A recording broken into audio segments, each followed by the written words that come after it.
Hey, Sasha, How you how are doing, you? Sasha? Hey, how are you? I'm so happy to see you and to talk about this very, very good show, very intense show. Thank you. Thanks, man. Sterling, since you are the one that has worked so closely together with Dan Fogelman for This Is Us and the whole team, Yeah. have you told Julianne and James, hey, this is gonna be awesome, you're gonna love it, or did you let them have a surprise of how it will be? You know what? I didn't tell them anything. I just hoped that that would be the case. Like they're incredibly talented actors. They're even better human beings. And I think when you're doing a TV show that you go 4 or 5 months or whatnot, it's really nice to have both. Like Dan has a sort of no a-hole policy, and I kind of sign on to that policy as well. So when you get dope ass people who are very good at what they do in the same room together, good things tend to happen. Thank you. Yeah. You're welcome. Love that. How was that for you too?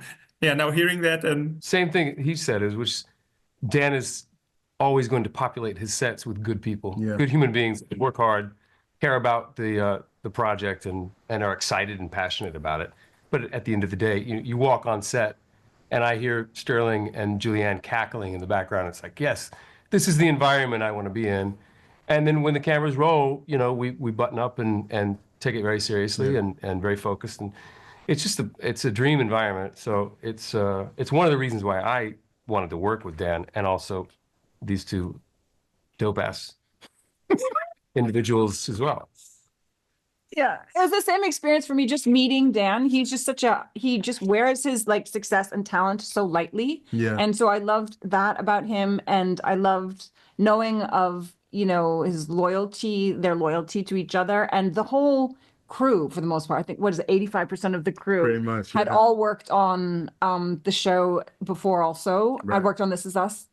And so there was already like an ease and a trust and like a joy. It was also at the end of the strike, so everyone was so happy to be working. oh, okay. Yeah. I mean, a massive fan of Sterling's anyway, and had the deep pleasure of working with James like a few years ago on Ally McBeal. So it was fun to be reunited with him. So it was bliss every day. Yeah, and it's great, James, that you said that you were able to laugh in between takes. I've been through so many emotions in the last few days. And also the structure of the show, not just you characters. And of course, those many twists in the season are the reason for that. Now, without any spoilers, but did you know all the twists beforehand? Or were you able to go script after script and be like, wow? Yeah, I'm trying to remember. I feel like pretty much. I feel like we had most of the story arc of what was going on. Yeah. Well, the scripts were still being fine-tuned here and there, as is always the case.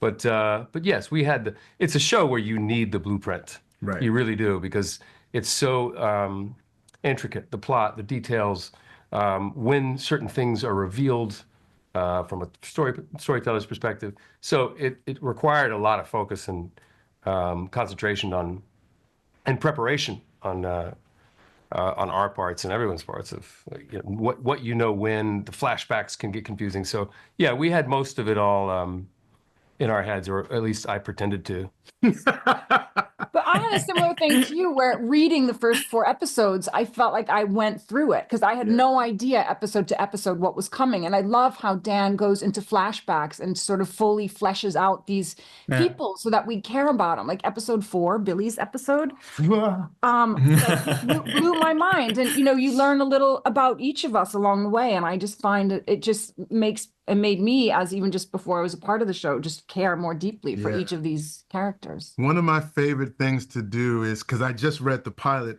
originally, but then I get a chance to go into the writer's room and the writers sort of pitch out the whole season to me, what have you. And you're just like a kid in a candy store being like, how do you guys come up with this stuff? It's absolutely wonderful.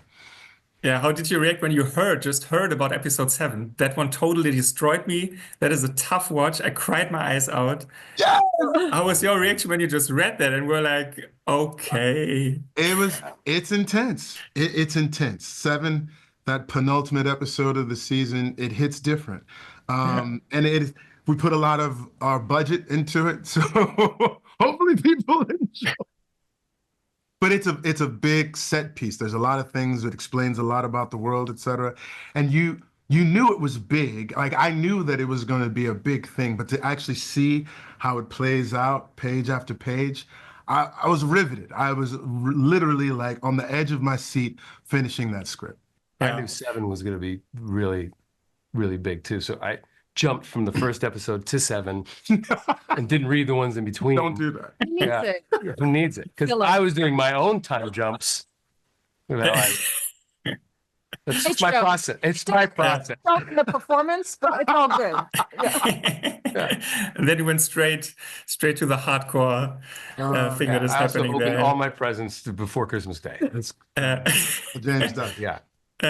Now, there's this cool running gag with the music that we hear a famous song, and then later in the episode we hear like this quiet, emotional version of it. Yeah. In general, can you think of a favorite song of yours where you like the cover version even better, or maybe you also like the original and the cover version both as much? Ooh.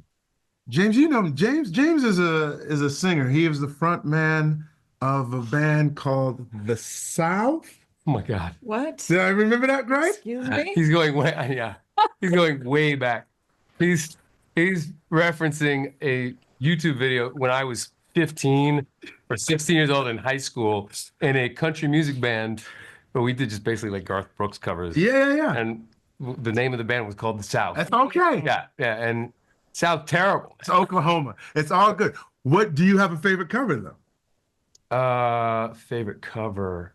There was one in Jordan Peele's movie Us.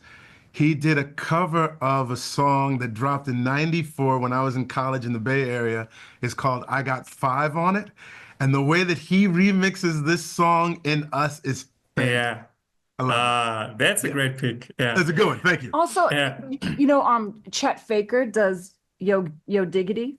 No. No. Yeah, it's really good. Well, that's Really? grandma's hands, isn't it?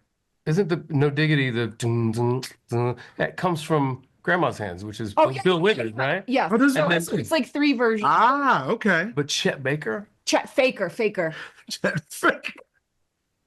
Okay, so Chet Baker is the cover. Chet Faker I was like, Chet Baker, posthumously has released. a trumpet version of No Diggity. I gotta check this out. Yeah, you have to do this. Yeah. Have fun with the music. Thank you so much for this. Just on a quick note, Randall Pearson, This Is Us is going to be forever in my heart. Thank you for this character, Sterling. And thank you very for much, Sasha. thank you for those 3 characters. An awesome show. All the best. Thank Thank you. you so much. Bless you, man. Bye-bye.